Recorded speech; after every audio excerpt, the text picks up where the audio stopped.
Good evening. Welcome to Unity Church of the Hills. We're glad you're here. You know, in this work that I've been in for about 30 years, I've bumped into some wonderful folks, some amazing teachers and authors and people in the movement. And along comes Dr. Joe into my life about a year and a half ago through his second book, and the one that really jumped out and grabbed me. And we began to work with that book here on a regular basis and teach it as best we could.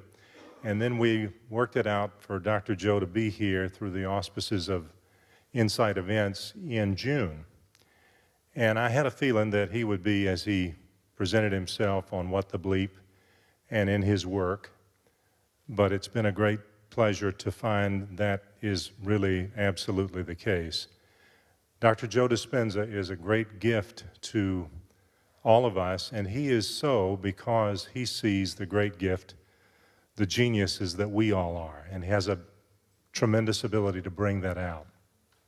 So please welcome to our stage tonight, Dr. Joe Dispenza.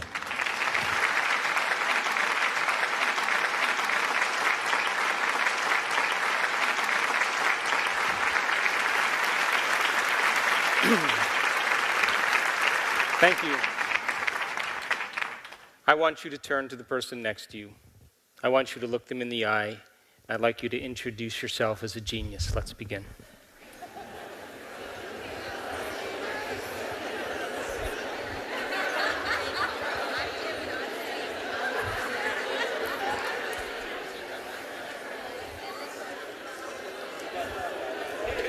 Now, before we begin, I have a few questions for you. How many people in this audience actually believe in the idea that the way you think has some effect on your life, that your thoughts create your reality? How many people believe that? You do, yes? So I have another question for you. How many people actually woke up this morning and consciously created a future? You know, the biggest reason why people don't do it is because you don't believe it's true. You see, if you knew that your thoughts created your destiny, if you knew that on a gut level, would you ever miss a day? Come on. And would you ever let any thought slip by your awareness that you didn't want to experience? So you think 60 to 70,000 thoughts in one day. Out of those 60 to 70,000 thoughts that you think in one day, 90% of those thoughts are the same thoughts as the day before. So then the same thoughts will always lead to the same choices. The same choices will always create the same behaviors. The same behaviors will produce the same experiences, and the same experiences will create the same emotions, and those same familiar feelings and emotions will drive the same exact thoughts. And your biology, your neurocircuitry, your chemistry, your hormones, your physiology, and your genetic expression will be always equal to how you think, how you act, and how you feel. And so then, your personality creates your personal reality. That's it. And your personality is made up of how you think, how you act, and how you feel. So the present personality who's sitting here today has created the present personal reality called your life. So would you agree then that if you wanted to create a new personal reality, then you'd have to start thinking about what you've been thinking about and change it? Yes? And you'd have to start noticing those unconscious habits and behaviors that lead to the same experiences, that create the same emotions, that reaffirm the same identity, and decide if you want to act and choose in the same way. And then you'd have to look at those emotions that you've memorized, that have become part of your personality, and decide if you want to bring those emotions into your future. You see, most people try to create a new personal reality as the same personality, and it's impossible. We literally have to become someone else. So then, if you keep thinking the same way every single day and making the same choices that lead to the same behaviors, there's a principle in neuroscience. And that principle is nerve cells that fire together wire together. So as you repeat the same thoughts, choices, behaviors, and experiences, you're forcing your brain to fire in the same sequences, in the same patterns, in the same combinations every day. And as long as you make your brain work the same way every day, you're reproducing the same level of mind. And you begin to hardwire your brain into a very finite signature. And that finite signature is like the box of the brain. So then, thinking outside the box then would mean that you would begin to make your brain fire in new sequences, in new patterns, in new combinations. And whenever you make your brain work differently, you're changing your mind, because mind is the brain in action. So the one ingredient that allows you to begin the process is information, is knowledge. Because every time you learn something new, you make a new connection in your brain. That's what learning is. Learning is forging new synaptic connections. Remembering is maintaining and sustaining those connections. So then, the Nobel Prize laureate Kandel in the year 2000 found that when people learn just a few bits of information, they doubled the number of connections in a certain part of their brain from about 1,300 connections to 2,600 connections. But if they didn't revisit that information and review it, within hours or days, those circuits literally pruned apart. So then, as you begin to learn vital information about the nature of reality, the new science of possibility, and you begin to wire that information in your brain, and you can repeat it, which, by the way, if you come to the workshop tomorrow, you're going to have to repeat everything that you learn, because you're going to have to wire it in your brain. So that in your weakest moment or your darkest hour, you don't talk yourself out of possibility. So as you learn just a little bit of information, you're adding new stitches into the three-dimensional tapestry of your gray matter. And if you can contemplate and think about what you've learned, you're making your brain fire in new and different ways. And when you make your brain work differently, you're changing your mind. So then, new thoughts should lead to new choices. And new choices should lead to new behaviors. And new behaviors should create new experiences. And new experiences should create new emotions. And those new feelings and those new emotions should drive new thoughts. And that's called evolution. So then, does your environment control your thinking? Or does your thinking control your environment? Or we could say, does your personal reality create your personality? Or does your personality create your personal reality? So then your brain is organized to reflect everything you know in your life. Your brain is a reflection of your external environment. It's an artifact from the past, of all the things you've learned and all the things that you've experienced. It's wired or mapped in your brain. So if you wake up every morning and you get out of bed on the same exact side as you did the day before, and then you shut your alarm clock off with the same finger, and then you slip into your favorite slippers and you shuffle into the bathroom, and you use the toilet like you always do, and then you get up and you walk over to the mirror and you look in the mirror to remember who you are, And then you get in the shower and you wash yourself in the same routine way as you always do. And then you dress yourself and groom yourself to look like everybody expects you to look.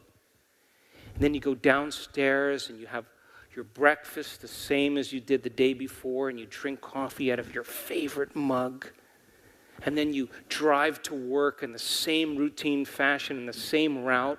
And then you get to work and you do the things that you can memorize and do so well. And then you see those same people that push the same emotional buttons. You know, those people. And then you hurry up and you go home, and you hurry up and you eat, and you hurry up and check your email, and then you hurry up and watch your favorite television show, and then you hurry up and go to bed so you can hurry up and do it all over again the next day. Now here's my question. Did your brain change at all that day? We could say that you were thinking the same thoughts, performing the same actions, living by the same emotions, but secretly expecting your life to change. Would you agree? So then, as you go to the same place and see the same people and do the exact same thing at the exact same time as you did the day before, we could say that it's your external environment that's turning on different circuits in your brain, causing you to think equal to everything that you know. And as long as you think equal to everything that you know, everything the same, and you told me that your thoughts have something to do with your destiny, you keep creating more of the... Poke the person next to you, please. So you're thinking equal to your environment. So we could say then that it's your personal reality that's creating your personality. And it's your environment that's causing you to think and feel equal to everything that you know. So then you would have to agree with me then, to change is to be greater than your environment, to be greater than the conditions in your world, to be greater than the circumstances in your life. And every great person in history knew this, whether it was William Wallace or Mahatma Gandhi or Martin Luther King or Joan of Arc, Madame Curie, Queen Elizabeth I, Abraham Lincoln. They all had a vision. They had a dream. Couldn't see it, couldn't smell it, couldn't taste it, couldn't feel it, but it was alive in their mind. It was so alive in their mind that they began to live as if that future reality was happening in the present moment. So then, can you believe in a future that you can't see or experience with your senses yet? But you've thought about enough times in your mind that your brain is literally changed to look like the experience has already happened. Neuroscience now says it's absolutely possible. So can you fall in love with the future potential that exists in the quantum field and emotionally embrace that future reality before it's made manifest? So much so that your body, as the unconscious mind, begins to believe that that future experience is happening to you in the present moment, and you begin to signal new genes in new ways that your body begins to change to look like the experience has happened. Epigenetics says it's possible. So if your brain and body are physically changed to look like the experience has already happened, relax. Because the experience is going to find you. And it's going to come in a way that you least expect. Now, why would it come in a way that you least expect? Because if you can expect it, it's nothing new. It's got to catch you off guard, and it's got to rock your world, and it's got to leave no doubt that what you did inside of you produced some result outside of you. And when you can correlate what you did inside of you that produced some event outside of you, you'll pay attention to what you did and you'll do it again. And when the experience finally shows up and you're caught up in the emotions of the experience, Those new emotions then inspire you and drive you to believe that it's possible. And you begin to build a neurological network that convinces you now that somehow you have a hand in your destiny. How many people are with me? So then, if you accept this paradigm, just in the littlest way, then you would have to agree then that the quantum model of reality says that your environment is an extension of your mind. That mind and matter are so intimately related, it's almost impossible to distinguish them apart. So if your environment is an extension of your mind, and you truly change your mind, shouldn't there be evidence in your life? I mean, why else would we do it? Shouldn't there be something happening outside of you because of the change you made inside of you? You with me? Now,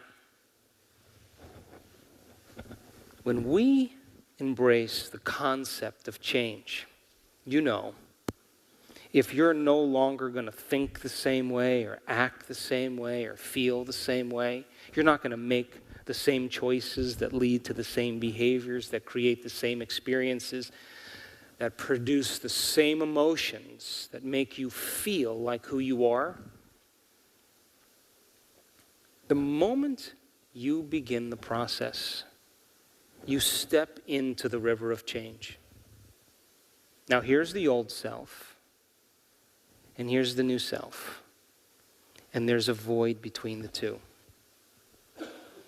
And when people begin the process of change, the moment they're no longer going to think like themselves, the moment they're no longer going to act like themselves, complain or blame or make excuses or feel sorry for themselves or judge other people, and the moment they are going to stop the emotions that keep redefining them, they just put their foot in the river.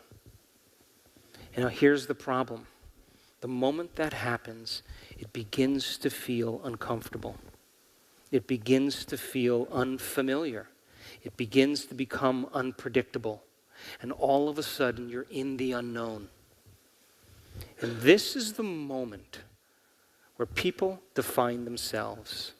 Because the hardest part about change is not making the same choice as you did the day before. And the moment you begin to inhibit those thoughts, choices, behaviors, experiences, and emotions, the body is craving the payoff, which is the emotion that you've become to define as yourself. And now the body's not getting that familiar feeling, and it starts to send a signal back to your brain, and it says, start tomorrow. You're a loser. It's not going to work. You broke a fingernail. Your day is ruined. And those thoughts are the body as the mind, as you'll learn, trying to unseat you.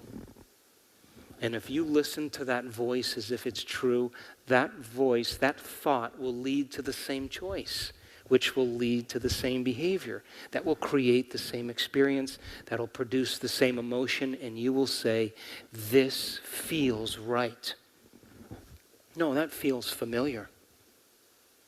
Crossing the river of change is the biological, neurological, chemical, hormonal, addictive, genetic death of the old self.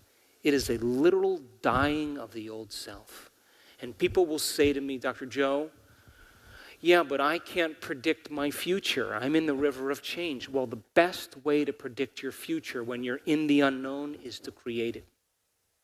And only when you are in the unknown, when you are in that void, if you can begin to become comfortable with it, that the magic happens. So then, we invest enormous amounts of energy in building an identity that's connected to the old self. And where you place your attention, as you'll learn this weekend, is where you place your energy.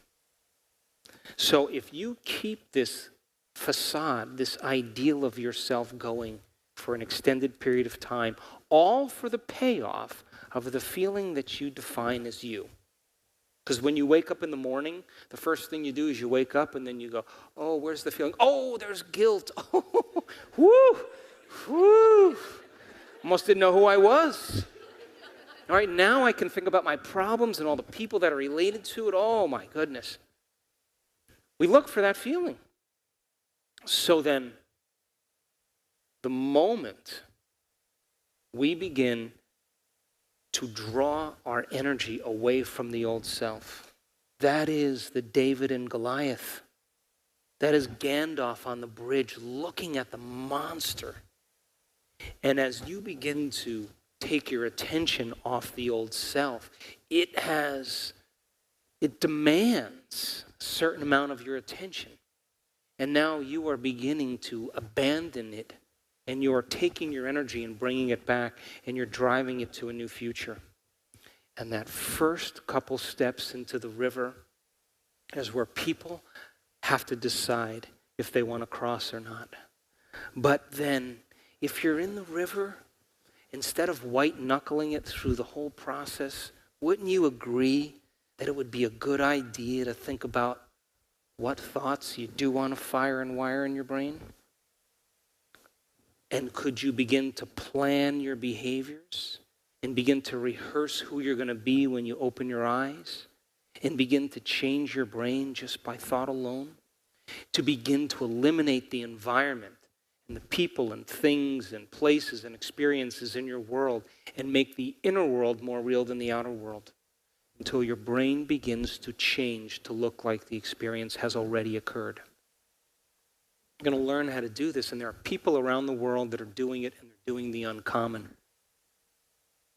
And so then, as the body begins to crave the emotion that we become addicted to that defines us, and you are like an addict going through the cravings and the changes, don't you think that you could teach your body emotionally, without the experience, what abundance would feel like ahead of the event? Giving it a sampling of the future. Now, the materialist would say, well, I'm not going to give thanks till my lover shows up. And I'm not going to be in joy till my abundance, finally is in my checking account. That's the old model of reality, of cause and effect. Waiting for something outside of you to change how you feel inside of you. And when that person or that experience changes how you feel differently, and you pay attention to who caused it or what caused it. And that event in and of itself is called a memory. But that's the Newtonian model of reality. Our senses defining reality. But the quantum model of reality is beyond your senses. Which means then, you begin to emotionally embrace the event before it's made manifest. And you can convince your body emotionally that it's already occurred, and those emotions are driving a new set of thoughts. Then you would have to agree with me then. If you do that properly, your brain and body are no longer in the past. They're literally in the future. And if you can give thanks before the event occurred, oh my gosh. We've been hypnotized and conditioned into believing we need a reason for joy. We need a reason for gratitude. That's the old model. But the quantum model says you give thanks before the event is made manifest, and you convince your body emotionally it's already done. Because what is the emotional signature of gratitude? Well, doesn't it mean it already happened? So if you're giving thanks, you move into a state of gratitude, your body, as the unconscious mind, begins to believe it's already done. And gratitude is the ultimate state of receivership. So then if you're combining a clear intention with an elevated emotion, and you're in a new state of being, then you're literally signaling new genes in new ways before the event has occurred. And your body begins to change, as you'll learn this weekend, to look like the experience has occurred. You've already signaled a gene. The body's already in the future. And as a matter of fact, if you combine that model with the quantum model of reality, and you're observing that destiny, your body's going to be drawn to the event. So then, our senses should be the last to experience what our mind has created. And so then the materialist would wait for the event to occur to give thanks. But the quantum mind has already experienced it enough times that when their mind and body are in the future, they have a sense of knowingness. So taking philosophical knowledge, information, and initiating that information into your life to have an experience allows you to begin to experience the truth of that knowledge. And then ultimately, if you can re-experience it enough times, you begin to master it.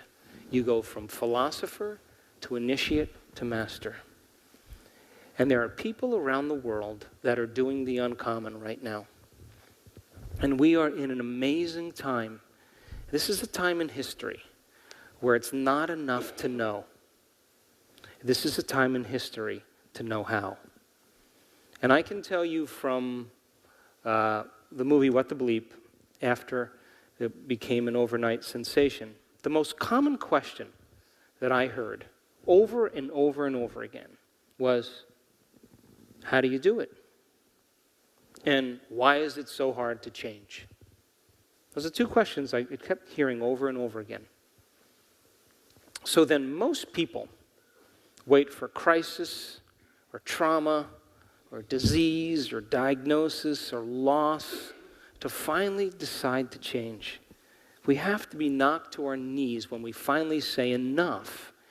And when we reach that point where we're in crisis, we no longer feel like ourselves, and that's the first time we could actually see ourselves. Because you're beginning to look at it through the eyes of someone else. But my message is, why wait? You know, you can learn and change in a state of pain and suffering, or you can learn and change in a state of joy and inspiration. Which would you choose? Now, the old model of reality that's been steeped in religion is that you have to suffer and you have to go through all the emotions along with it. And then it's time to change. But why not create the life you want in the state that you're in? So, after What the Bleep, we started teaching workshops around the world, not because I ever wanted to do it, but because people kept asking me, what do you do? And how do you do it? And so we taught these workshops for a year. And guess what happened? Nothing. I mean, some people had some changes, but it really wasn't amazing, you know? And I had to think, you know, if I was making a difference or not. And I don't know if I wasn't saying it well, or I just, you know, it wasn't being received. But after about a year, about 9-10 months, all of a sudden we started getting emails from people. And the first line of every email that we get is always the same. The very first line reads exactly the same. It reads, "You're not going to believe this. I actually applied this stuff and it works." And so we started seeing people heal themselves of different conditions, and it became exciting. And then we started to teach these other level workshops because people wanted to know more, and then more levels and more levels. And I never planned on doing any of this, to be honest with you. And we had an event in Colorado, and it was an advanced workshop, and the staff pulled me aside of the hotel, and they asked if I was handing out ecstasy on the breaks, you know. And so that particular event was very emotional for me because I started to witness transformation occur right in our workshop. And people were having a tremendous release of the emotions from the past. And so then at the end of that event, they said, "Come to another event." And I was like, I don't know anything else.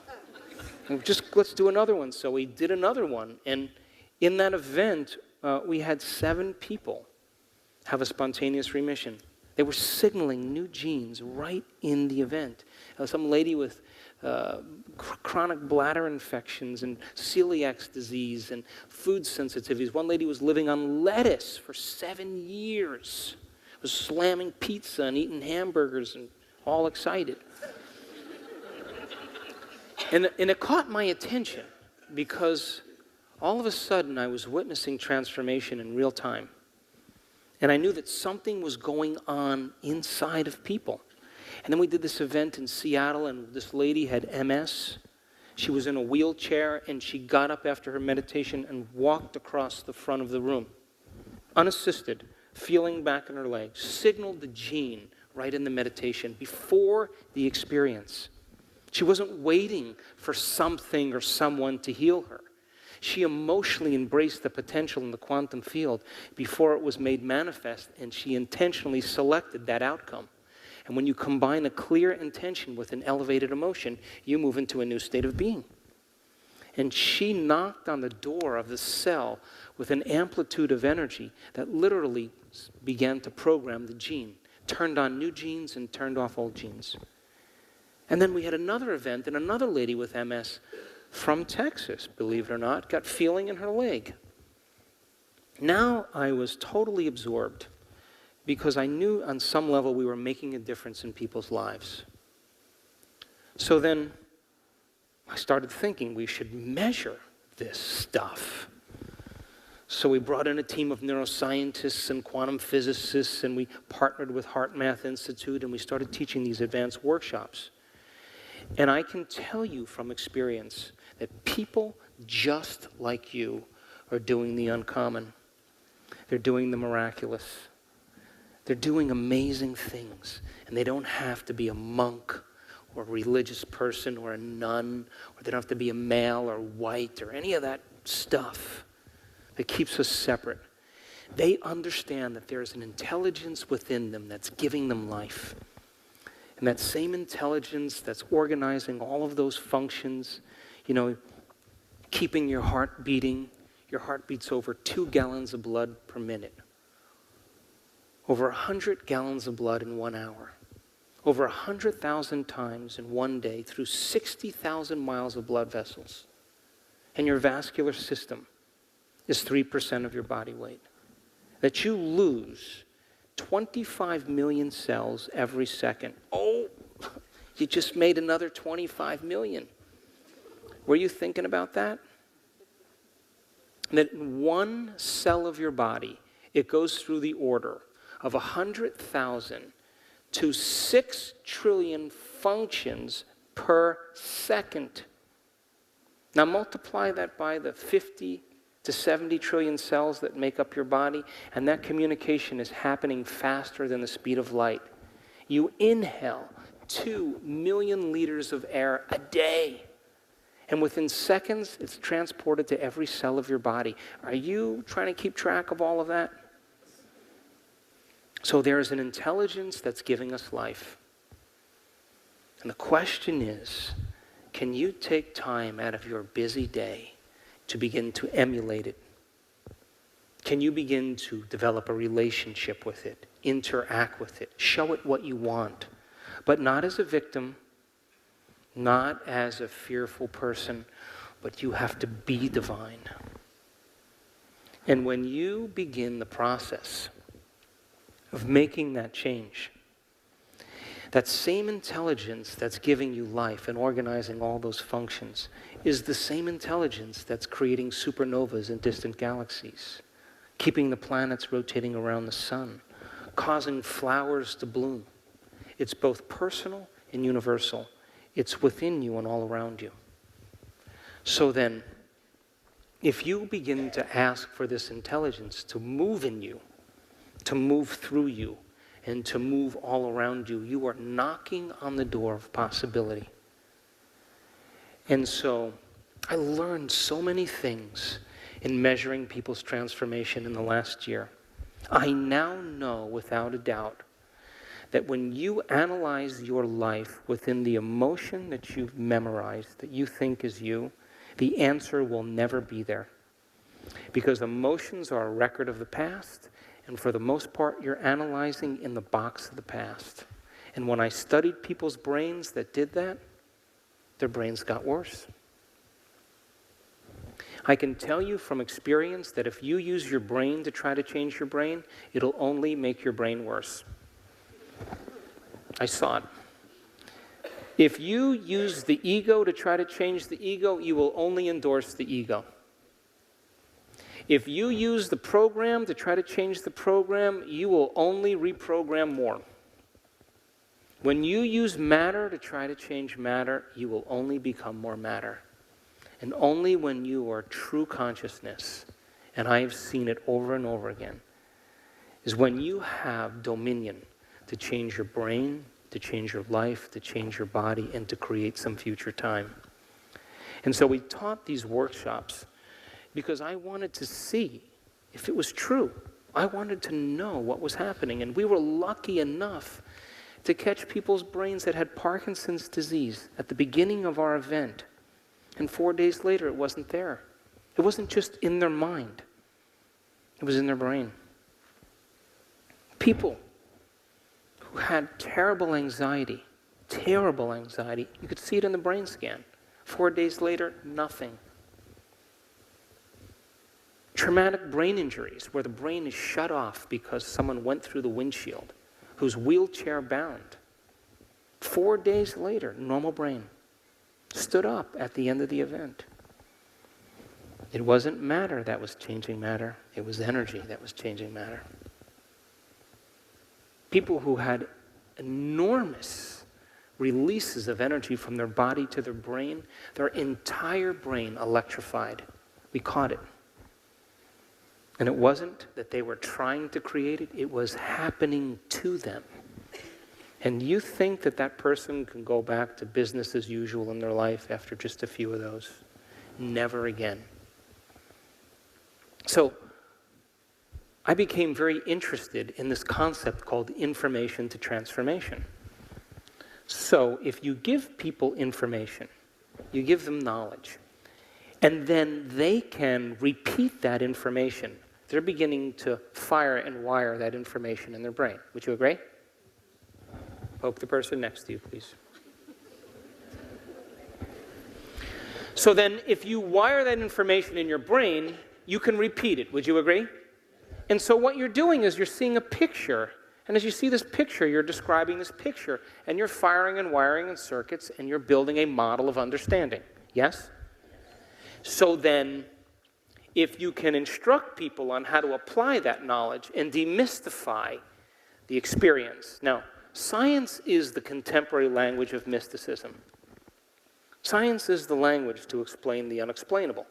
It's not religion, it's not tradition, it's not culture. That divides audiences. And the moment you start talking in that way, people shut off. But science creates a community. So if you make science simple enough, where you learn a little bit about yourself, a little bit about the brain, a little bit about genetics, a little bit about how you function, a little bit about your chemistry. Knowledge is power, but knowledge about yourself is self-empowerment. And you can instruct people on how to apply that knowledge and demystify it to a point where they can begin to apply it in a certain way for the experience.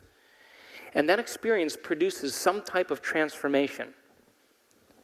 If you could measure that transformation, isn't that more information to teach transformation? Come on, and if you then measure that transformation, you gather more information to teach transformation, and you begin to close the gap between knowledge and experience. And that's what we did this last year. And the beauty behind all of it, and the most humble moment for me, was seeing people actually experiencing their true potential. And I really have no interest any longer in doing keynote presentations, or I'm not really thrilled about conferences. And I want to be with people that want to do it. I want to be with people that want to actually apply this. Because when you begin to apply these principles in a simple way, the end product of that is called magic. And there isn't a person in this audience that's so special to be excluded from this equation. That we are creators, that's who we are. And so, this weekend, this tiny little weekend, one day, to retreat from your life for one day, to remove the constant stimulation that reminds you of who you think you are, to no longer see the same people or go to the same place and do the same thing at the exact same time, to give your brain a break and your body a break from the re-identification of your world long enough to learn new information, and then wire it in there and then have the experience. And when you begin to repeat the experience enough times, you begin to develop a skill. And we saw that in our advanced group, that most people, in order to change their brain state in the United States, it takes about 1.5 minutes to 2 minutes for people to alter their state. That the average time for our students is under 1 minute. And some people do it in 4 seconds, and 5 seconds, and 9 seconds. Now, that's not like a race. Hey, look at me, I'm getting to the divine before you. But it told me one thing, that it was a skill. And the more you practice it, the better you get at it. And so when you begin to eliminate your external environment and you go within, as you'll learn this weekend, if you're analyzing and you're thinking, you haven't changed your brain waves. And you're basically doing what you do with your eyes open. You're only doing it with your eyes closed. You understand what I'm saying? So then, if you keep practicing the techniques, you get to experience the fruit of your efforts. And I'm happy to say that in the last year, we actually have made scientific history because we have seen the uncommon happen so many times. So I'm here this weekend not to convince you that it's possible. I already know it's possible. I'm here to inspire you to apply it to your life, because the hardest part about all of this, you ready? Hardest part is making the time to do it. That's it. Taking time for your precious self to begin to change from the inside out. And the people who actually do it, you know, that heal themselves of rare genetic disorders that science said you're never going to change, medical science said forget it, that are living a new life with no evidence in their body, no genetic markers, nothing normal. You know what they say? My disease was my greatest teacher. That's what they say. Now, when they're crossing the river and they're fretting, they're not saying that. Why isn't it working? It should be happening. Once you arrive, you don't have those thoughts any longer. And so this year, I learned something truly amazing. I saw a handful of people with very severe conditions for 2 years change their health. And I pay attention to that because that's my background. And when I wrote my first book, it was really about spontaneous remissions and what those principles were and what was the neuroscience and the biology of it. And then I figured after I knew what common people like you did to get better, we should be able to reproduce those same things. In other words, we should be able to teach that. And it should be able to produce some effects. And then if we can keep producing those effects, we're creating a law, because anything that's repeatable in science is a law. So these 5 individuals that I had been tracking for the last 2 years, all of a sudden they started having very significant changes in their body. Like, you know, no evidence of the disease ever existing in their body. All their blood values and all their urine analysis, all normal. They were given a clean slate. And it was this amazing moment when I started to talk to these people. And I had them write their testimonies down. Every single one of them reached a point where they have overcome themselves so much that they were so happy with who they were in the moment that they could care less if they had the disease. And guess what? That was the moment it went away. So when you're whole and complete and connected to a vision or a future is when it happens to you. And it was common in every single one of these people. And so when we try to create from polarity when we try to create from duality, when we try to create from trying and hoping and praying and wishing, that is not the state of being that produces the miraculous. That in order to be divine or emulate the divine, to be a creator, you have to be divine. You have to be expanded. You have to be invincible. You have to be unlimited.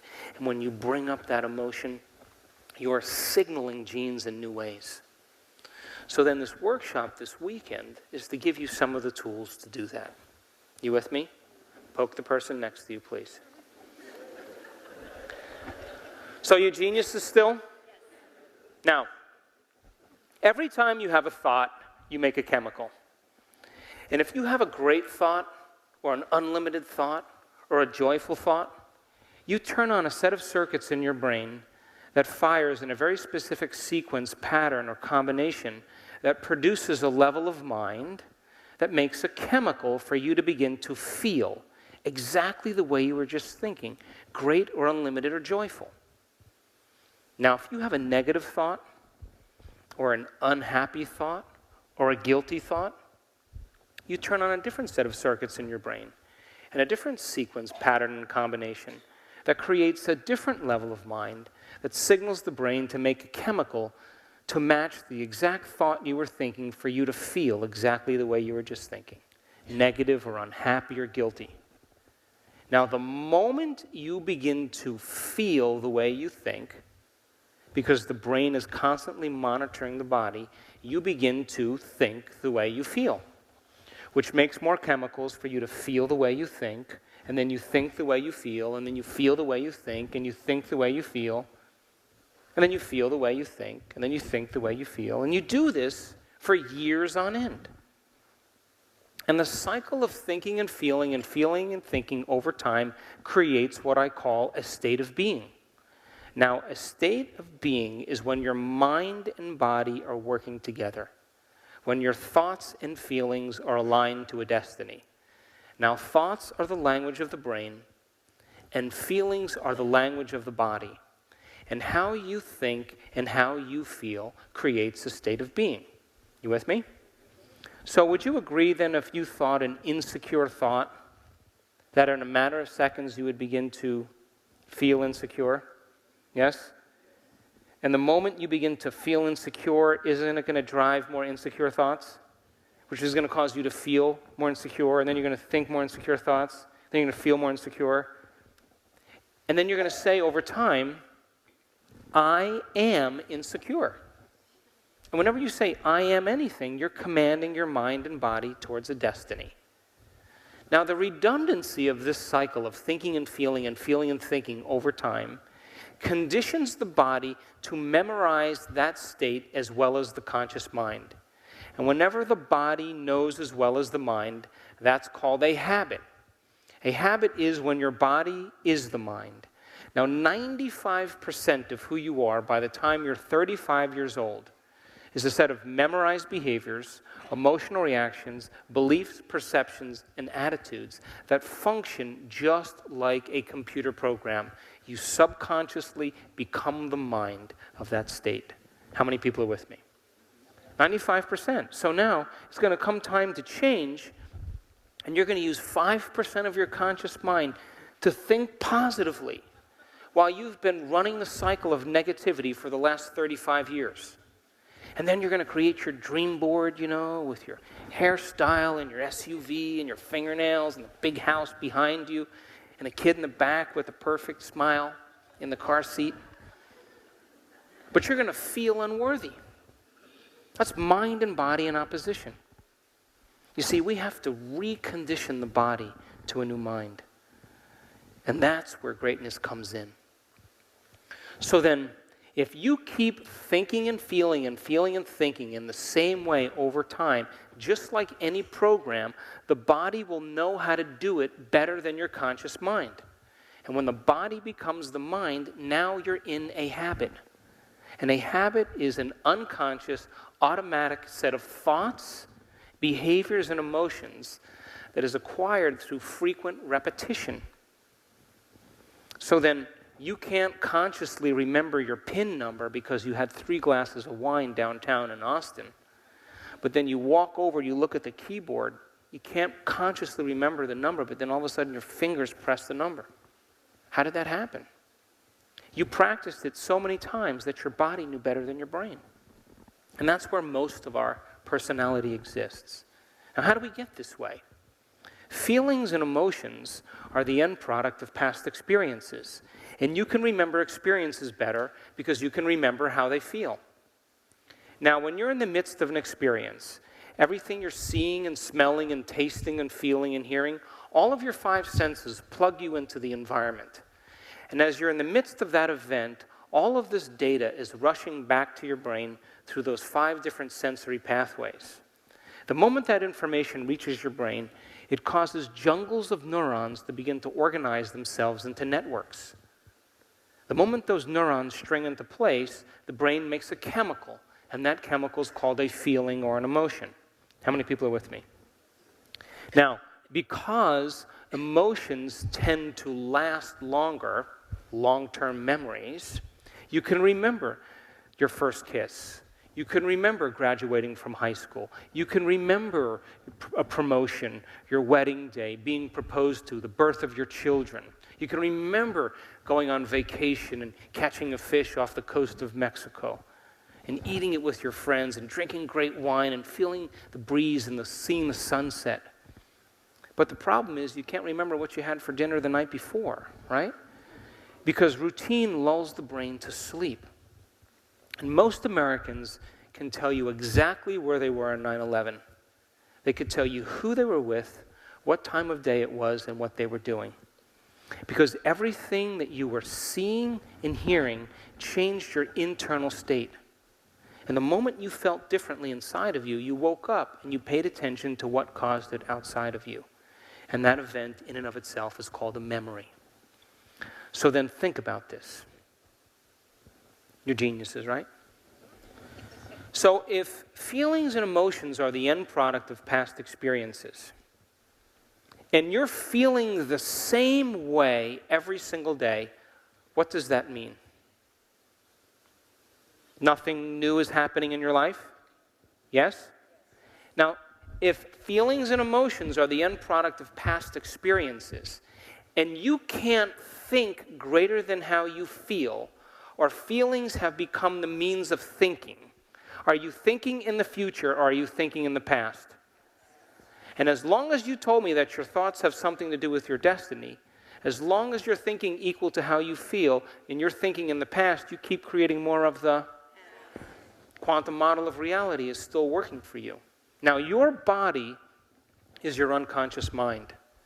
And it does not know the difference between an actual experience in your life that creates an emotion and an emotion that you can fabricate by thought alone. To the body, it's exactly the same. So if you're thinking and feeling in this loop for years on end, your body as the unconscious mind is believing it's in the same past experience 24 hours a day, 7 days a week, 365 days a year. The body literally believes it's in the past. And if you condition the body to be the mind of that emotion, then the body literally is in the past. And you can't create a new future while your body's living in the past. How many people understand? So now, when we react to something or someone in our life, the chemical change that's created in the body is called a refractory period in science. So you react to someone or something, and all of a sudden you feel different chemically, and you don't know how to control your emotional reaction to that event, and those emotions last for hours or days. You know what that's called? That's called a mood.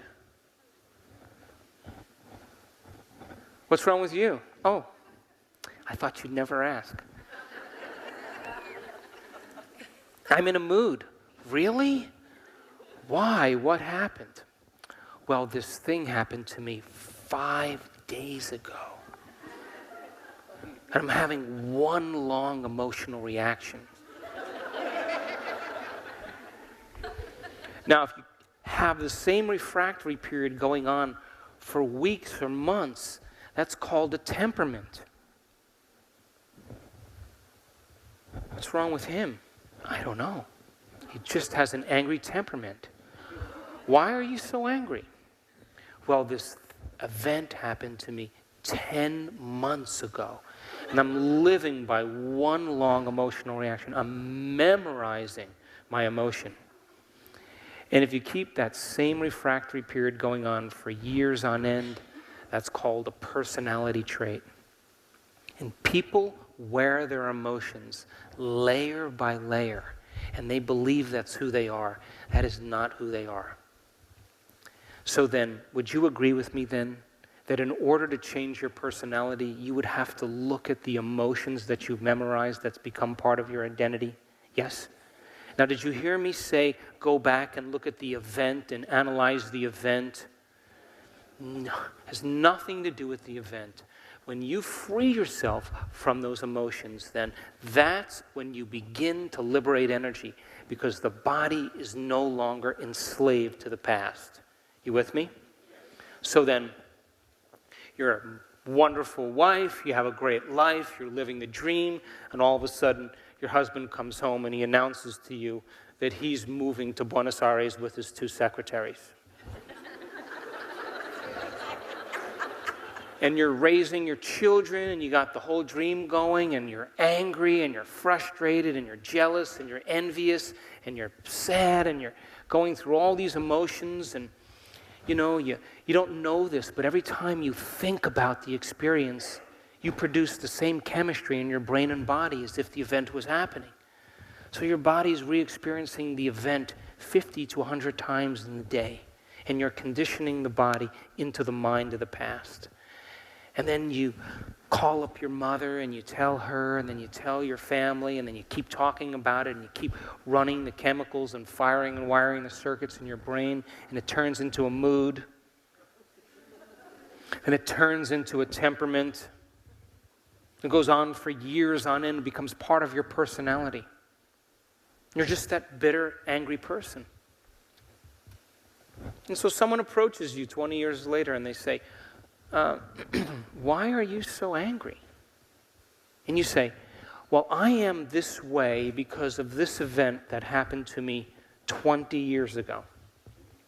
From a biological standpoint, what that really means is, I haven't changed in the last 20 years, and this event knocked me out of balance. And this emotion now defines me from that experience of the past. I haven't changed in the last 20 years. You with me? So another woman, she's living the dream, and her husband comes home and he announces that he's moving to Barcelona with his 2 secretaries and the IT guy. And now this woman goes through the same emotions. She's angry, she's frustrated, she's jealous, she's envious, she's bitter, she's hateful, she's judgmental, she's sad. And this goes on for a while. And all of a sudden, she starts to look at how she's feeling, and she says, God, living by these emotions isn't loving to me. And all of a sudden, she grabs the book on unconditional love, and she reads it, and she gets the companion CDs. She listens to those, and she comes to the Unity Church, listens to Reverend Steve, and she's wiring all this information in her brain, and now she's weighing the old beliefs against the new concepts, and now she goes to the dark night of the soul, and she realizes that all the answers have to come from within her, and in a moment, after weeks of learning this information, knocking on the door of possibility, it finally becomes visceral, and she says, oh my God, if I loved myself and I loved my ex-husband, I would free him and wish him the best. And she lets go. She shortens the refractory period of her emotional reactions. That's called emotional intelligence. And she gets on with her life, and she raises those kids by herself. She takes them to the baseball games and the soccer games and the ballet. She works during the day. She goes to school at night. She's up early in the morning taking her kids to the carpool. And years go by, and she finally gets her degree. Within 1 year of her degree, she scores a new job in Austin, Texas, one of the fastest growing cities in the United States.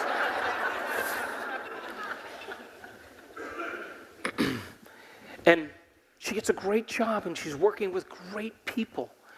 And all of a sudden, within a year, she falls in love with the senior vice president of the company. And they travel the world, and then they buy a house in the south of France. And she spends her summers in France and her winters in Austin. Her kids get married and have grandkids. They graduate from college. Now you approach this woman 20 years later, and you say to her, yes, but your husband left you 20 years ago. What do you think she's going to say? That was the best thing that ever happened to me. You see, a memory without the emotional charge is called wisdom, and that's the name of the game here. So then, if you're living by the same emotion every day and you programmed it into your body to become the mind of that emotion, then you're viewing your life through the lens of the past. And when we begin to free the body from the chains of those emotional addictions, and the body settles into the present moment, and it's liberating energy, that's called joy. And that's when you see a whole new landscape. You see possibility that you never saw before because you're no longer viewing it through the past. How many people are with me? Now, are you still geniuses? Poke the person next to you, please. You're geniuses, right? So think about this. If you were thinking and feeling and thinking in the same cycle, according to our model, if emotions are the record of the past, then your body's not having any new experiences, and because it's not having any new experiences, it's not getting any chemical feedback from the environment. You with me? So everything stays the same, right? Now, if you were to take out one cell of your body, a skin cell, and you were to stretch the DNA out of that skin cell, it would be 6 feet tall, okay? If you took out all the DNA out of your entire body and you stretched it out from end to end, it would go to the sun and back 150 times. You with me? If you took all of DNA on everybody on the planet, the 7 billion people, and you scrunched it together, it would fit in a grain of rice. Now, your body is a protein-producing machine. You with me? Muscle cells make muscle proteins called actin and myosin. Skin cells make skin proteins called collagen and elastin. Thyroid cells make thyroid proteins called thyroxine. Immune cells make immune proteins called antibodies. You with me? So your body's a protein-producing machine. Now, in order for your body to make a protein, a gene has to be switched on, or a gene has to be activated. You with me? So,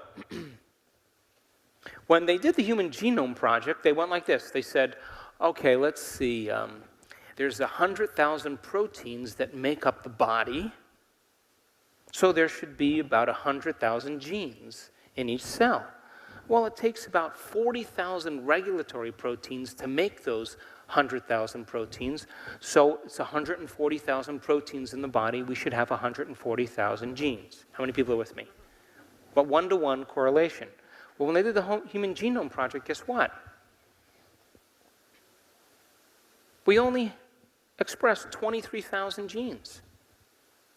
We have way more proteins than we have genes, which means then that each individual gene can have thousands of different variations. You with me? So then, 23,000 genes, you are 98% chimpanzee, 300 genes away from a chimp, 70% rat, some more than others, but roughly 70%. There are more genes in an apple than you have. So then, if an organism is facing adverse conditions in its environment, think about the Galapagos Islands. All of a sudden, this island just breaks away, or Madagascar breaks away from the typical environment. And the organisms now have to embrace the new conditions in the environment. With the changing conditions in the environment, the organisms have to behave differently and make different choices in order to adapt to those conditions. You with me? Poke the person next to you, quick. So if the organism's able to adapt and change its behaviors, it should have a new experience, right? And then the new experience produces new chemical information from the environment, and that chemical information then begins to signal the gene. And so by the redundancy of the same signal from the same experiences in the environment, you keep knocking on the genetic door, all of a sudden the gene turns on and it makes a new protein. So if it's cold temperatures, all of a sudden the organism, through the series of exposures, has thicker fur. Fur is a protein. If it's predators chasing prey, they have longer legs. If it's altitude, hemoglobin binds to oxygen more. It's a protein. If it's current, bigger tail fin. It's a protein. So then, as the organism begins to adapt to the experience, then, it begins to produce different chemical feedback through experience that begins to signal the gene. So then if emotions are the end product of past experiences, and you're thinking and feeling in the same cycle, you're keeping the same genes turned on and the other genes turned off, and now you're headed for your genetic destiny. How many people are with me? You got that, yes? So then here's my question. What if nothing new is happening in your life? Can you signal the gene ahead of the experience? That's called epigenetics. So then, if you take a group of diabetics and you have them watch a comedy show for 1 hour and you measure their blood sugar levels before and after they've eaten a meal and they watch a funny show, that within 1 hour they signal 23 new genes that begin to regulate their blood sugar. Turn on new genes, turn off old genes, just by changing their internal state. If you take a group of stressed out people that are executives and you teach them how to relax for 6 weeks, to meditate and to breathe, they regulate 1,561 new genes. But if you're thinking and feeling in the same way every single day, you keep the same genes turned on and the other genes turned off, and now you're headed for your genetic destiny. And in fact, if you keep signaling the same gene with the same emotion that makes the same protein, sooner or later the gene's going to wear out. And it's to begin to make a cheaper protein. So then all aging is the result of improper protein production. What happens when you age? What happens to your muscles, your joints, your bones? It's all protein. Your hair, your skin. So then, if you could signal the gene ahead of the environment, then you may have the key to begin to change your health. How many people are with me? Yes? And so when we do the meditations in our workshops, and by the way, the advancing workshops, we're in and out of meditation all day long. You're changing beliefs and perceptions about yourself and your life. You're reconditioning your body to a new mind. You're finding the present moment. We are tuning into possibilities in the quantum field. It's an event where you participate. So our students begin to understand then that they could signal the gene ahead of the actual experience. Then they don't have to wait for their healing to happen. All they have to do then is move into that state of being and bring the elevated emotion, and that new emotion then is information that begins to activate new genetic expressions. Now, the expression of proteins is the expression of life. So then, when a person changes their internal state, they begin in a matter of moments to signal new genes in new ways. If you take a group of people, we did this experiment where they took a group of men and they brought them to a retreat center north of Harvard University. And they told these men for 5 days to pretend like they were 22 years younger. That's it. And they measured their finger length and their range of motion and their IQ and their memory retention, and their height and their weight. They measured all the range of motion of their spine, all these physiological functions. They measured their gait. And they set it up in the retreat center that there were pictures of Marilyn Monroe and Joe DiMaggio and Mickey Mantle, and there were songs playing all the time from, the great bands, the big orchestras, and they just pretended like they were 22 years younger. Well, the researcher, Ellen Langer, at the end of the experiment said, I was playing touch football with these guys. By the end, some of them throwing their canes down. Now, when they measured all of the values that they measured before they pretended like they were 22 years younger, they had longer fingers, they had more range of motion, they were taller, they had lost weight, they had scored 60% better on their IQ test just by pretending to be somebody else. So here's the question. Who are you pretending to be? Now, you have three brains. Three brains in one that allow you to go from thinking to doing to being. Your thinking brain is your neocortex. You're listening to me right now with your neocortex. It's the seat of your conscious awareness. It's that walnut on the outside with all of its folds and valleys. And the neocortex plugs us into the environment, and it loves to learn information. And as you experience and you learn, you upgrade the hardware and the circuits in your thinking brain. You with me? Now, you read the book on how to ride the bicycle, how to dance the salsa, how to cook French cuisine, how to be more compassionate, how to forgive, and all that information is stored in your thinking brain. You with me? It's the intellect. It analyzes, it's the theologian, it's the philosopher. Now, if you take that knowledge and you apply it, or you personalize it, or you demonstrate it, it means you're going to have to modify your behaviors in some way and do something differently. So if you change your actions and you do something differently, then you should have a new experience. Would you agree? And a new experience then should reinforce the circuits in your brain that you understood intellectually, but then it would activate the second brain called the limbic brain or the emotional brain or the chemical brain, which is underneath the neocortex, and it produces a feeling or an emotion. You with me? Poke the person next to you, please. So then, you read the book on compassion by the Dalai Lama, and then you read the book by Mother Teresa on forgiveness, and you read the book about emotional intelligence, and you go to the workshop and you review your notes, and then you get on the teleclass seminar, and you're getting all this information in your analytical, intellectual, philosophical neocortex. And all of a sudden, you start walking around in your life and you're saying, hey, you know what your problem is? You need to be more compassionate. You got a problem with compassion. Open your heart. Oh, and you over there, listen, you just need to forgive. Why hold on? And then, you need to get more emotionally intelligent. Shorten the refractory period. Come on, pick it up a little bit.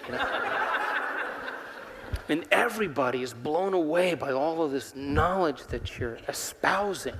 They're knocking on your door at work, asking you to administer to them. They want to know what you know, and everything's going really well, right?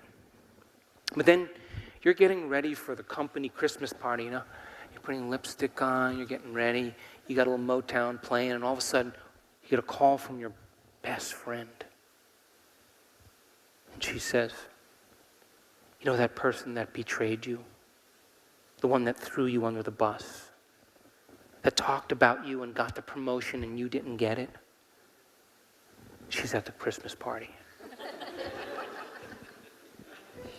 Put down the phone, and all of a sudden you start rehearsing in your mind how you are going to poison her wine when she's not looking.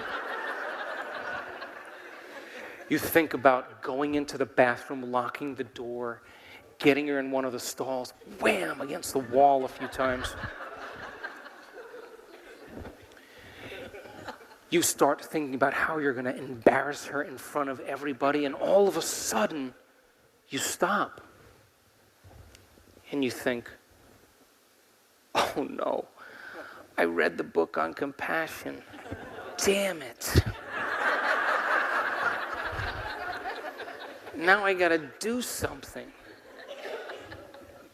And all of a sudden, you start to become conscious of your unconscious thoughts. You start to notice your knee-jerk behaviors. You start to become aware of those addictive emotions. And as you begin to observe them, you're no longer the program. You're the consciousness observing the program. And you begin to objectify your subjective self. And as you inhibit those thoughts, behaviors, and emotions, nerve cells that no longer fire together, and you begin to silence the circuits in your brain that are connected to the old self. And as you inhibit the thoughts that create the same feelings, you're no longer signaling the same gene in the same way.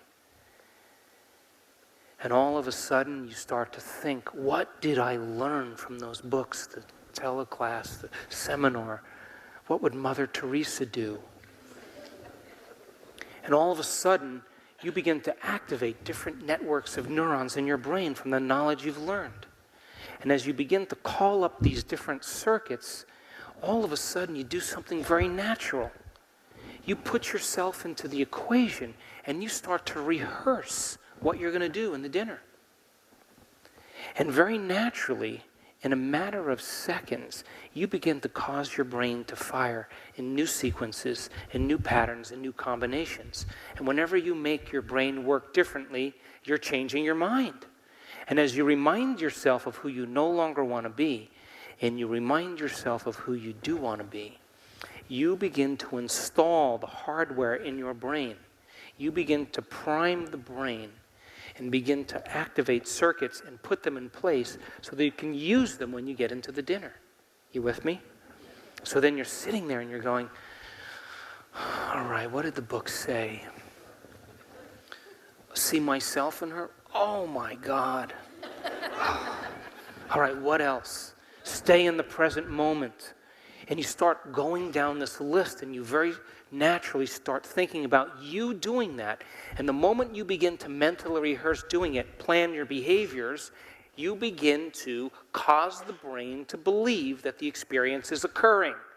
Because when you're truly focused, the brain doesn't know the difference between the experience out there and the experience in here. And now you're upscaling your hardware, and you have circuits in place to use when you get to the dinner. How many people are with me? And so now you walk into the dinner, and you're reminding yourself who you no longer want to be. You're reminding yourself who you do want to be. You're thinking of Mother Teresa. You're thinking of the Dalai Lama. And all of a sudden, you get your behaviors to match your intentions. You get your actions equal to your thoughts. You get your mind and body working together. And all of a sudden, in the midst of your enemy, you have a new experience. And you do exactly what the book says, and your heart opens, and you feel compassion, you feel love, you feel freedom. And the moment you feel that emotion, you are now chemically teaching your body to understand what your mind has intellectually understood.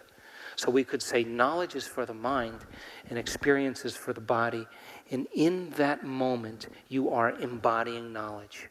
The word becomes flesh, and you're signaling new genes in new ways, and that second brain called the limbic brain is whipping up a batch of chemicals for you to begin to understand, no longer philosophically what it meant, but now you begin to understand it on a visceral level, and you are teaching your body emotionally to understand what your mind is intellectually understood. How many people understood? And now it's no longer philosophical. Your heart is open, and you're seeing through the lens of a different being because your mind and body are working together. But it's not enough to do it once. You can't forgive your enemy one time and expect to be on the stained glass windows in church. You got to be able to repeat the experience. You got to be able to do it over and over and over again.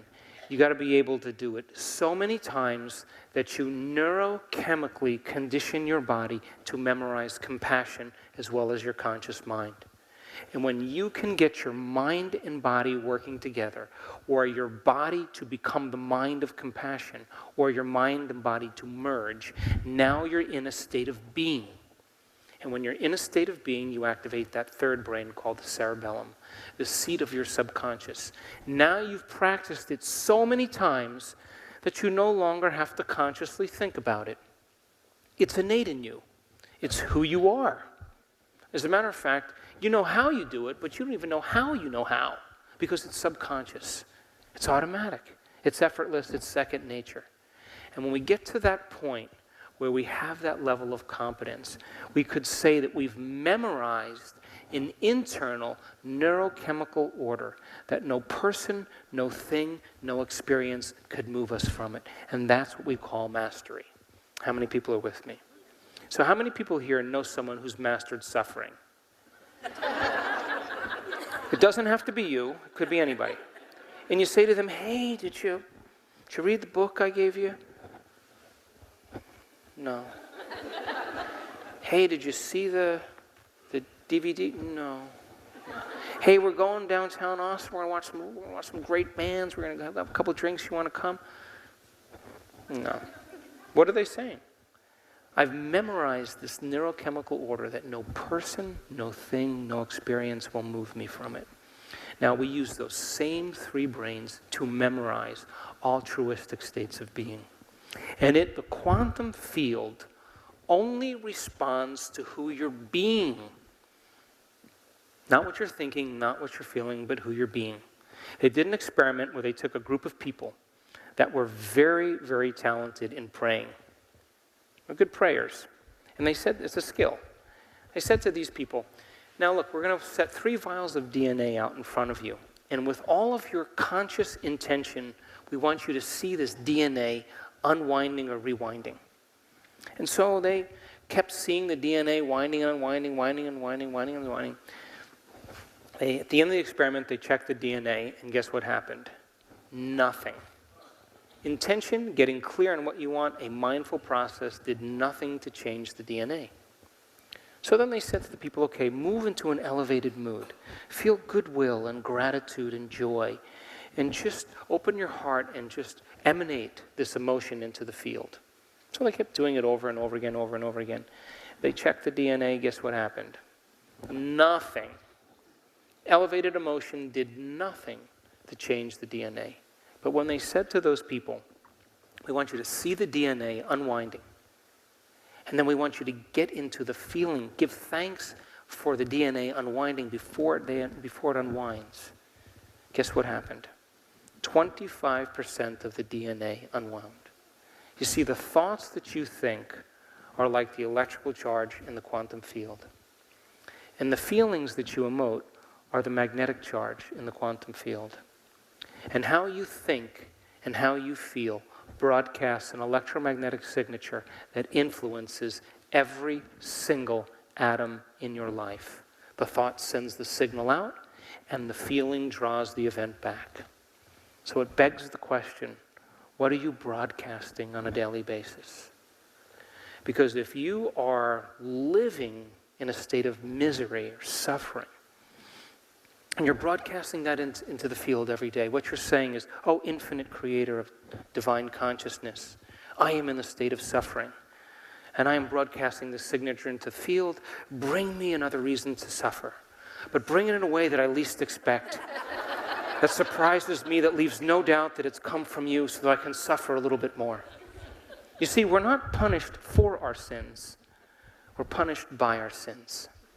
So then, what if you woke up in the morning, and instead of getting up and doing the same exact thing, the exact same time, and seeing the same people, what if you eliminated the external environment? What if you put your body away, because the change is to be greater than the body? And if the body's become the mind, then you have to retrain it. And what if you said, I'm not going to live in my predictable linear time. And you said, what is the greatest expression of myself that I can be today? Let me master this one day as a lifetime. And you said, let me remind myself of the thoughts that are connected to the old self, and I want to become so conscious of those unconscious thoughts, they would never slip by my awareness again. And what if you said, let me observe my behaviors?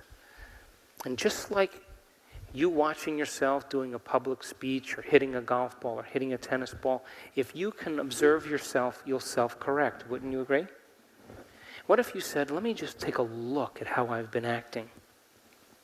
And like Gandalf on the bridge, you said, you may not pass today. You may not pass ever again. And you made a decision with such firm intention that the amplitude of that decision carried a level of energy that was greater than the hardwired programs in your brain and the emotional addictions in your body. And your body responded to a new mind. And what if you said, these emotions that keep me anchored to the past, I will not drop to a lower denominator today. And you became clear of who you no longer wanted to be. You lit a match in a dark place. And then you said, how would greatness live today? How will I love? Can I be present? Can I open my heart? How will I behave? And you begin to think in new and unusual ways. And if by chance you're so caught up in your internal vision that the thought becomes the experience in your mind, and your body begins to produce the emotions ahead of the event, you're moving into a new state of being.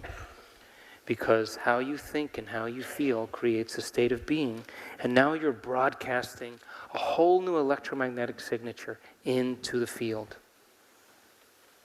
And what if you said, I am not getting up from my meditation until I am this person? Now we're talking about greatness. And your body is bucking and kicking like an unbridled stallion. It's impatient, it's frustrated. Why? Because we trained it to be that way. And it wants to get up and open its eyes and do things to reaffirm the identity of the emotion that it's addicted to. And you're saying, stay, stay. Just like an animal trainer, the body is the animal. It's the servant to the mind. But when the body becomes the mind, the servant becomes the master. And most people think they're making all their choices with their conscious mind. They're making choices with their body mind. And so now, person is working on transformation. And the body is looking for its chemical rush. And it's sending signals up the spinal cord to the thinking brain. And it's looking, the thermostat in the brain that's measuring the amount of chemicals of suffering or guilt or shame. All of a sudden, you're no longer thinking that way, and the body is craving those chemicals. It's modified its receptor sites. It's saying, hey, I've been doing this for 20 years. You think you're doing all this? I'm doing it for you. You're going to quit right now? And all of a sudden, it starts to send signals back to the brain, and all of a sudden, you hear those voices in your head. You're too much like your mother. You'll never change. Forget it. Start tomorrow. And you sit down with that body and you say, that's all you got? That's your best? That's it? Come on. And you say, come on. We're not getting up until we're in a state of joy or we are in a state of gratitude. And now you are conditioning the body to a new mind. And every time it wants to move to the past because it's emotional and frustrated or starts to anticipate the future, you bring it back to the present moment. Every time you do that, you're reconditioning your body to a new mind and you're liberating energy from particle to wave. And what if you got up broadcasting a whole new electromagnetic signature? And your job, by the way, is to maintain that modified state of mind and body your entire day. You can't, do a meditation and be all spiritual and, feel all great, then get on the freeway and cutting people off. That's like eating an organic healthy breakfast and then spending the rest of the day eating junk food. Your job is to maintain that modified state, independent of the conditions in your environment, independent of the addictions or habits of your body, and independent of time. And if you can, get ready, because something unusual is going to happen in your life. That's the law. So then how is self-love built? So many people in this culture confuse pleasure with self-love. It's nothing to do with each other. It's not about a manicure or a new car or a massage, or not that I have anything against any of those things. But self-love is built when you're sitting there and your body is raging. And it's telling you it can't, and you're sitting there and you're working with it.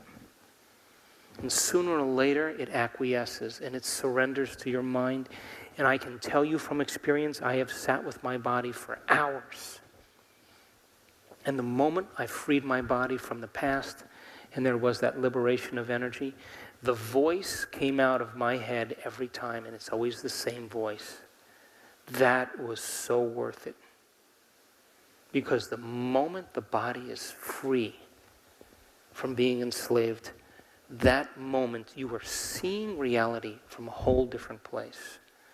So then you get up and you've overcome yourself and you've freed your body from the chains of the past. You've created a future. You're already in that future. And as my daughter always says, I just live my life as if my prayer is already answered. So how would you live your life if you knew your prayers were already answered? But that means then you have to get up as if your prayers are already answered. So then people are doing this around the world, and they're creating all kinds of wonderful things in their life. They're doing the uncommon, which, by the way, is our birthright. And that no material thing is going to bring us to true happiness. That our purpose in life then is to begin to look at those emotions that keep us anchored to the past and look at our habits that keep us defining ourselves in the same way and begin to remove those layers within us that block the flow of the divine.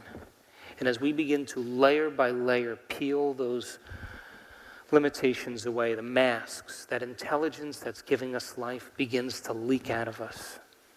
It begins to consume us. Its nature becomes our nature. Its mind becomes our mind. Its will becomes our will. Its consciousness becomes our consciousness. Its love becomes our love. We become like it. We start to give. It is a giver.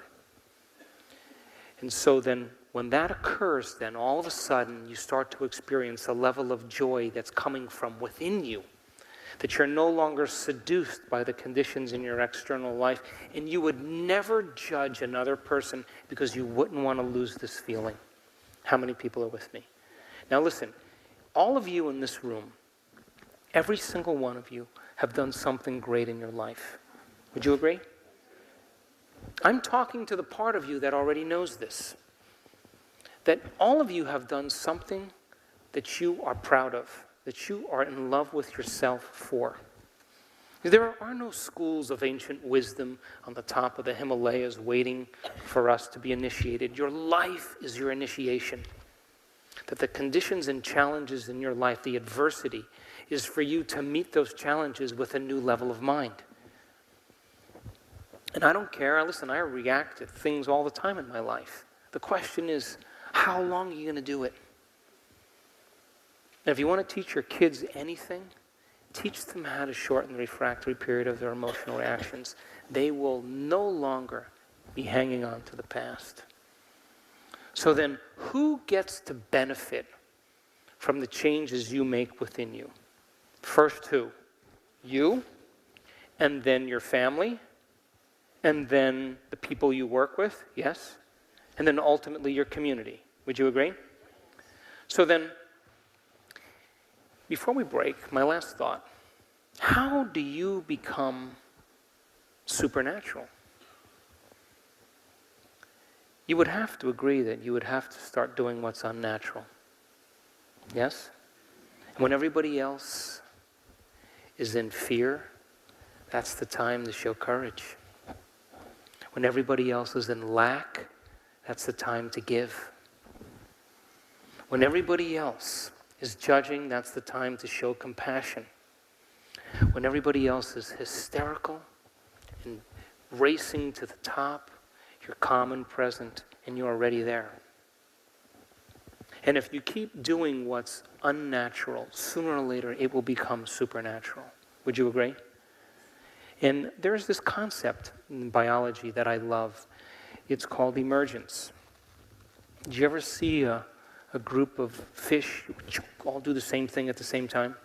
Or birds, they do all that. Even neurons do the same thing. Now, if you study that phenomenon in biology, if you study it, you realize something really amazing, because if you look at that, you think there's a leader, like, hey, follow me, right? Turns out there's no leader. It's not a top-down phenomenon. It's actually a bottom-up phenomenon. You know what that means? Everybody's leading. Everybody's doing it at the same time. They're connected in a community, and they're all doing the same thing at the same time, and there's power in numbers, and they become one. You with me?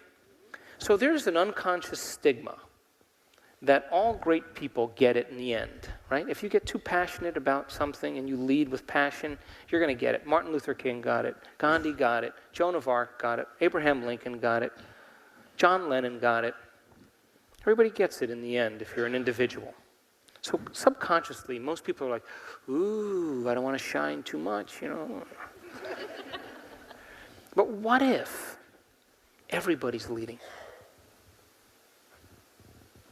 Can't take out everybody, can you, huh?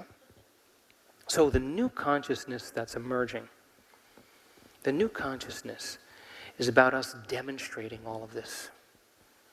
To demonstrate it in every area of your life. You can't tell me you want peace in the world and be arguing with your coworker. Take care of that first. You can't tell me you want abundance, but you feel lack. You can't feel lack. An abundant person doesn't feel lack. They feel abundance.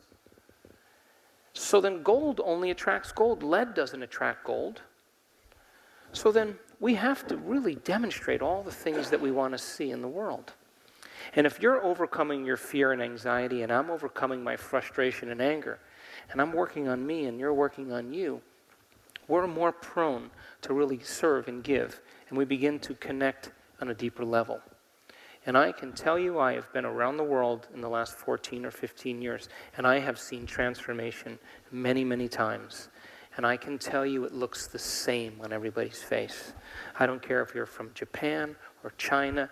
I don't care if you're from South America. I don't care if you're from Canada. It all looks the same. That there is a liberation of energy. And that liberation of energy is what I call the natural state of being. And that's who we really are. So as we begin to remove those layers that block the flow of the divine in us, we become more like it.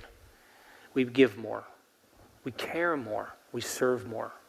We want to make a difference in people's lives. We consider the whole when we make choices.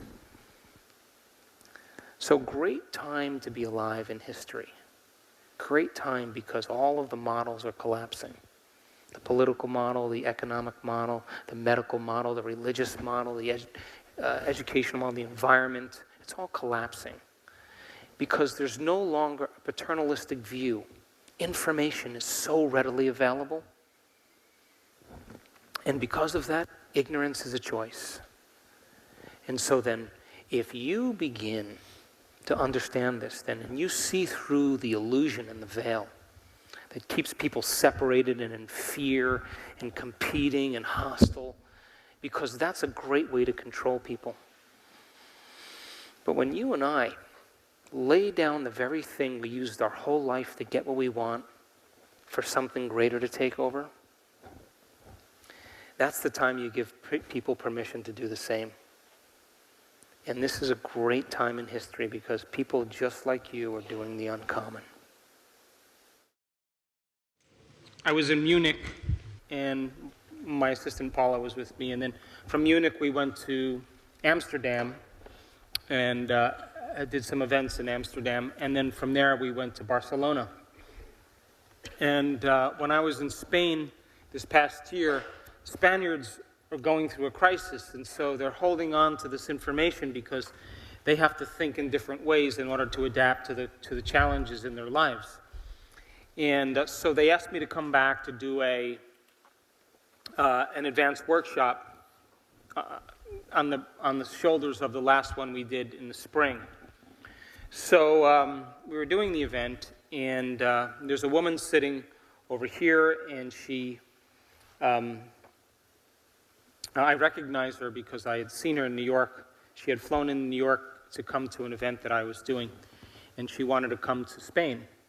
And as I was walking out, she walked with me, and she said, listen, I healed myself of cancer, and by doing the inner work. So I said, email Paula the story, and I'll read it. And, because I love to read those stories. That's feedback. That's why it keeps me doing what I'm doing. So I read the story. I was in tears, and I had her get up on the stage in Spain. And she stood up and she said, I'm a woman from Holland. I'm Dutch, and I was living a great life. And my husband said, hey, honey, I'll be right back. I'm just going to go to the store. And he left, and he went to the top of one of the tallest buildings in Amsterdam, and he jumped off the roof, committed suicide. Now, she was so devastated and so shocked from the experience that it branded her emotionally. And she couldn't think greater than how she felt, and she was desperate and very angry at him because there was no signs, he just did it. And it was like a big, F you. Can I say that in this church? My mother wouldn't approve. So she was left with raising her children by herself. You get the picture? And the experience was so devastating to her that within a very short amount of time, she started signaling the wrong genes in the wrong ways. And you'll learn tomorrow about the hormones of stress and what they do long-term in the body. And the anger and the hostility and the frustration was the exact chemical elixir that signaled the gene that all of a sudden she couldn't get out of bed. She had her entire body in pain. And she stayed in bed for months. She couldn't get up. And the doctors didn't know what to diagnose her with except neuritis. But she couldn't walk, she couldn't do anything, so she lost her job. And she was a therapist. She lost her job. She couldn't do anything. She couldn't live. Her mother barely had any money, and now she's got to raise her kids, but she can't get out of bed to raise her kids. Are you getting the picture? So her life is going down very quickly. And so she reads the book, and then she starts doing the meditations, and in a very short amount of time, she's able to move around a little bit more. But here's the problem. All of a sudden, she starts developing these large lesions in her mouth. Big sores. As a matter of fact, in all of her mucous membranes, not only her mouth, but her vagina, her anus, and along all the squamous cells, all the epithelial cells in her body. And now she's in terrible pain because the tissue is very sensitive. You with me? And from there, guess what happens next? She's still angry at her husband. She's still victimized by the experience. She develops esophageal cancer. And now, she's very aware that she's got to make some changes. And so, she's telling this story in Barcelona, and she sits down, and she starts writing down every single thought that she thinks when she feels angry. And she begins to become conscious of her unconscious thoughts. And then she looks at all the complaining and all the blaming and all the anger and sadness and the actions and the emotions. And she becomes aware of those states of mind and body. And every day, She keeps observing the old self and surrendering it to a greater mind. And she made the choice that she wasn't going to get up from her meditation every day until she was in love with life. Now, I want you to reason this with me. Does she have any real reason to be in love with life?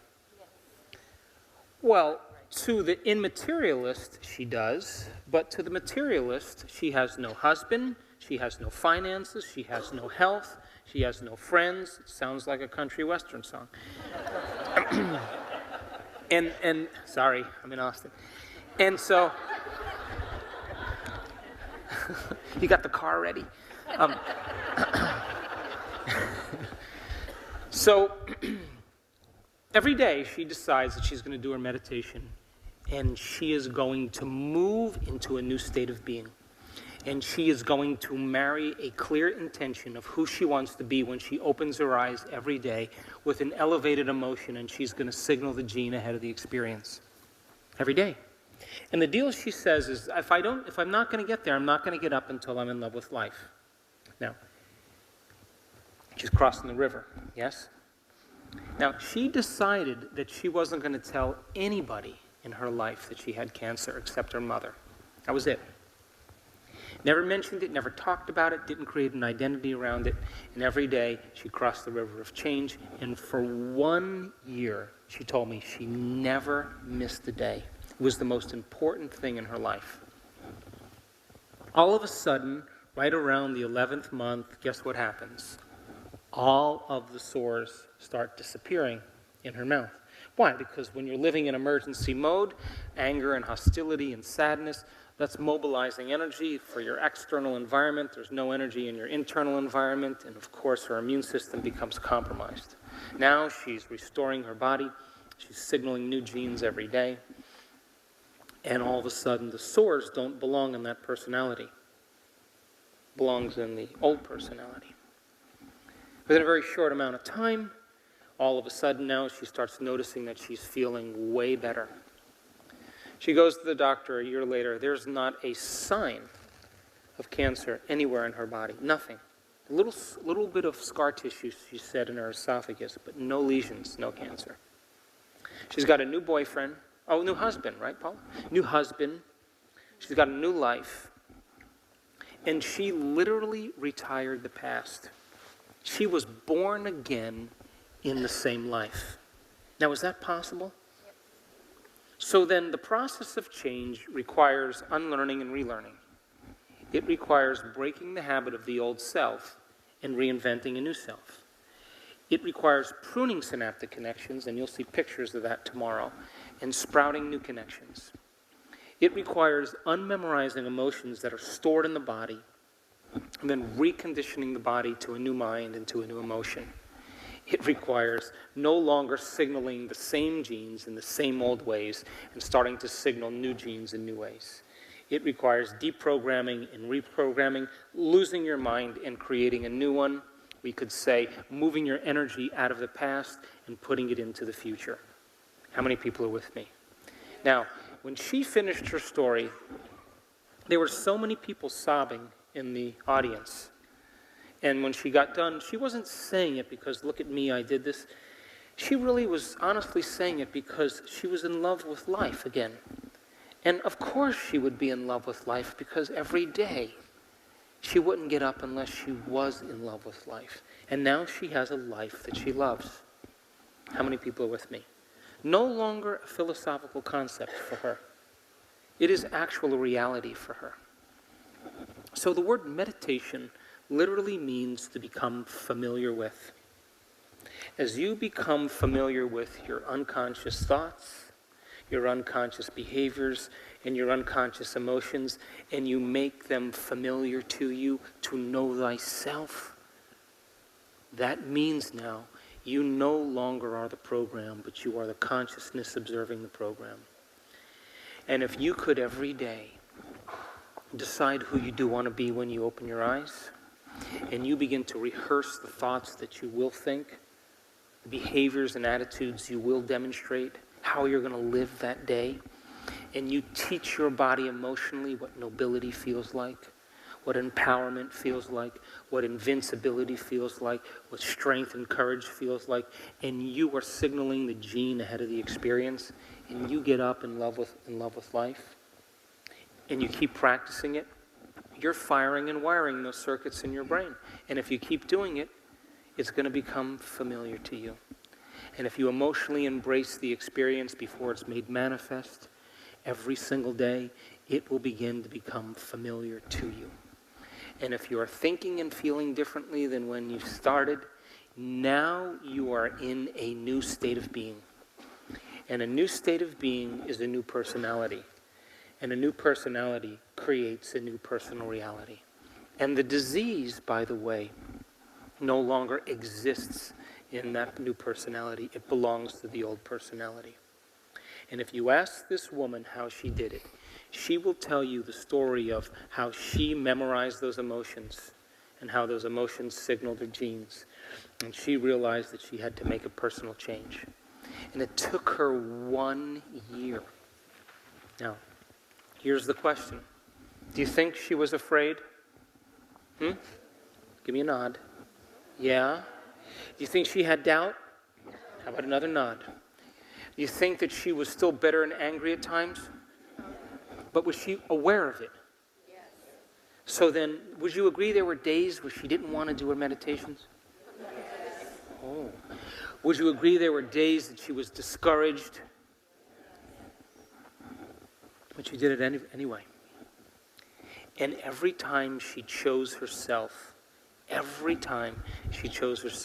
she fell more in love with herself. Because she said that was so worth it. So she is no longer a woman defined by her past and her trauma. She sees it as just an incident in her life. Why? Tell me why. Because she's got a new life. She's born again, and she looks back at her old life like it was another lifetime. So then, all these emotions that we experience, that we think is who we are, is not who we are. And tomorrow, we will learn the process of change. We will learn how to make that change. And when you move into a new state of being, it's time to command matter. And when I say command matter, that is you as the quantum observer observing a future. But you have to be big, and you have to be expanded, and you have to feel divine. You can't feel limited or like a victim or insecure. That is not emulating the divine. It's not in its consciousness to be that way.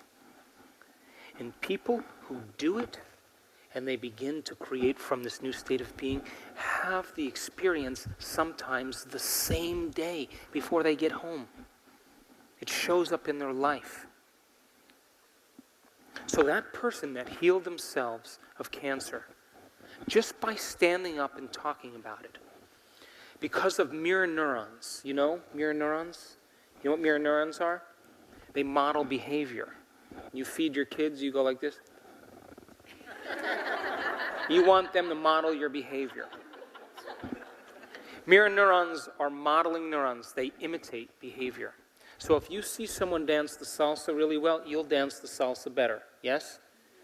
If you see someone hit a tennis ball well, you'll hit it better, yeah? So then, if you see someone stand up and talk about healing themselves of cancer, won't you accept that it's possible for you as well? Didn't we say that? So then, the workshop tomorrow is basically a one-day, an introduction into these concepts. I'll show you pictures of neurons connecting and disconnecting. I'll show you what it means to use your brain when in a state of creation. I'll show you what it looks like in your brain and body when you're living in stress and when you're living in survival. We'll talk about the quantum model of reality.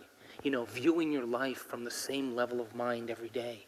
You as the quantum observer, causing infinite fields of possibility to collapse into the same patterns of information called your life.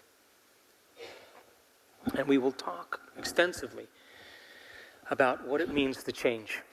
And because when we move into these elegant states of being, and you feel profoundly empowered and so whole, it becomes a little irony, because all the things you thought you wanted, you no longer want because you're whole. And it's impossible to want in that moment, and that's the moment it happens.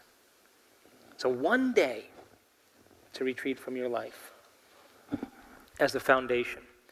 And we're doing the intensive workshop here in Austin because it's the last time I'm doing it.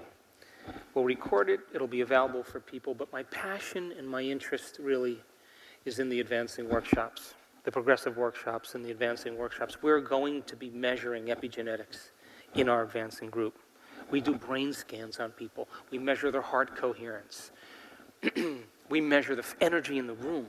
We measure the energy around the body. We measure the energy centers of the body. And we see transformation happen sometimes in one meditation.